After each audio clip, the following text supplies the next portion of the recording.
Hey everybody, I know it's been a long time. It's been almost 3 months since I've done a real video of doing anything, and you'll be happy to know we got some stuff in the garage now we're going to work on. It's not a boat. Got the itch to kind of work on some jet skis. The reason I like jet skis this time of year is that I can put it in the garage, which I have heated and cooled, and that way we don't have to sit outside when it's cold. It's been 22, 23 degrees past couple of mornings, and it's been chilly, and so all day long it's been cold too. And so I got a couple of jet skis. I got a good deal on them, and what we're going to do is we're going to make a whole series about how to take them apart. They're not savable. You'll see here in a second of why they're not. We'll go over exactly what we look for, and I'll show you kind of what I did and how the negotiations went across, so that way you know when you're going to look at stuff like this how to do it.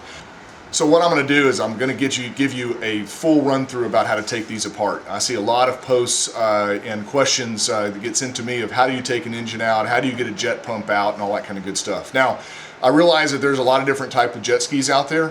This is for the Polaris, which I've chose. I like my Polaris stuff because first of all, it's cheap, it's easy to work on. I know them, and I bought these to basically sell the parts. It's kind of a little secondary business it's got going for me, and it's been pretty nice, is the extra little parts we find, and of course my little dumpster diving stuff that I do from time to time. But it's actually done pretty well, and I plan on keeping it up. Even though it's winter time, they don't sell as quick, but you can get the best deals this time of year, especially on jet skis. So, you know, if you wanted to try something like this, you got to make sure you buy the stuff right, and you're able to sell it. And you have to be realistic about your parts. So what I'm going to do is we're going to go over the two that we found. I'll show you exactly what we were looking for when we went and looked at it, so that way you can know exactly what to look for and not miss it and end up with a bad thing. So here we go. Let's look at the jet skis. This is what we have. We have two 1995 Polaris 750 SLs. They came on a double Roadrunner trailer, which is, I tell you, that's a nice trailer. I had a couple flat tires, but we pumped them up and they held air just fine. The bunks are in good shape. It doesn't have any lights, so the plan is to restore this trailer and sell it, here locally to somebody as to use. Again, I'm not gonna sell it as is. I'm gonna actually do a little bit of restoration. We're gonna put lights on it, might paint it. This piece right here is a little bent, so we're gonna probably bend that in place. Maybe give it a little shot of paint. I may not even paint it, who knows, it just kind of depends. But it's a very good, nice double Roadrunner trailer. That's got to be worth a little bit. Then of course I've got two jet skis, which you can see are extremely sun damaged. They're in pretty bad shape. Last time they were in the water was in 2009. Now, one of them supposedly runs just fine, needs a carburetor kit because it doesn't stay running unless you're using your the throttle. The other one, somebody hooked it up backwards and burned up the CDI and along with everything else. Okay, where was I? Oh, about the carburetor. This one needs to, I forget which one it is, we'll look at it in a second. One of them has a burned out CDI, and all the wires that go up to the stator are bad. So, but both engines supposedly are in very good shape, which we will find out through our testing processes, just if they're in good shape or not. But all the body parts are shot, they're not usable. The seats, those type of things will probably go to the dumpster. These pieces, although my little my pieces up here, which are the little computers, all work fine. So there's a little bit of money there.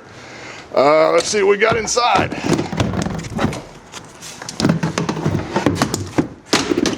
All right, we have our standard Polaris SL. This is the one that's burned up.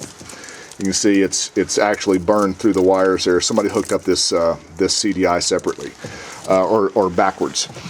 They did leave the spark plugs out of here, which you got to worry about, which kind of brings me to what you look at in these skis when you're buying them. This guy advertised both of these basically as running, needing a little bit of work, and he had priced it that way also. Once I got there, because I know these jet skis, I went around and basically looked at all of it and made an assessment is that these are not really savable because of the things that I found. What you want to do is you want to look underneath the jet ski for any little things that you can find. First things I saw was places where people were trying to patch like scratches and things. Also, somebody have used a pop rivet gun to be able to hold the rub rail back on. And I don't know if you'll be able to see this or not, but underneath here, you can see where the inlet is. Somebody has used like goop or something to mess up or to try to fix holes that they had in here. This particular ski has been at Cedar Creek Lake, which has extremely hard water, which is almost like salt water, and it causes things to corrode, so you have to kind of look for that also. But both of these holes have those little dings and marks and holes in them, so they are not savable. It costs too much money to try to get these back on the water, and you wouldn't be able to get your money back out of it at all. So I kind of looked at different things. You know, it didn't run, there was no power. I couldn't tell if these worked. I couldn't tell if the engines work. I can't tell if this is full of water because the spark plugs are out. So you have to basically base your offer and what you're going to negotiate on how they're non-runners. All you can do is figure out what kind of money you can get out of the parts. So what I had to do is kind of figure on basically $50 to $60 per jug on each of these. The jet pumps, which are in good shape, the CDIs, and the two little computers at the top. So that's pretty much it that you're going to get, and of course the trailer. And you got to be able to make a little bit of money on it too. So with that being said, I made an offer. I got a real comfortable offer that I felt I was happy with, and the guy was happy with too. So they both have titles. That's the one thing that you got to make sure you have here in Texas. Otherwise, you'll never be able to get rid of the hulls unless you go dump them illegally. You got to have the titles. But anyway, it's got two titled jet skis. As far as the negotiations are concerned, you have to make, like I was saying before, you have to base your offer and what you can do on what you see, what's in front of you. You can't listen to what a person promises you.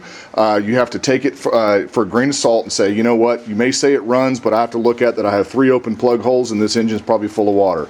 So you have to make sure that everything's okay, and we'll just hopefully be pleasantly surprised when we get this apart that everything that it works great. It'd be nice to be able to sell this engine as a whole piece. Somebody needs to just drop it in, but I'm betting that it's probably going to have to take it all apart, and it's probably got some water in it. So we'll see whenever we get it all apart.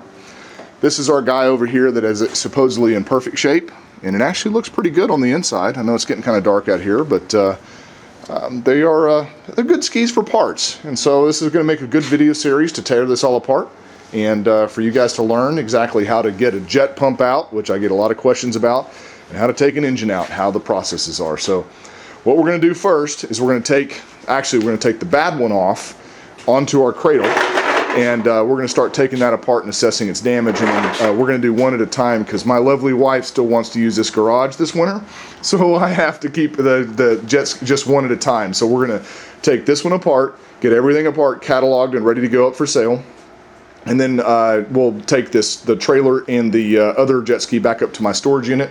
Then once that's all said and done, we'll come back.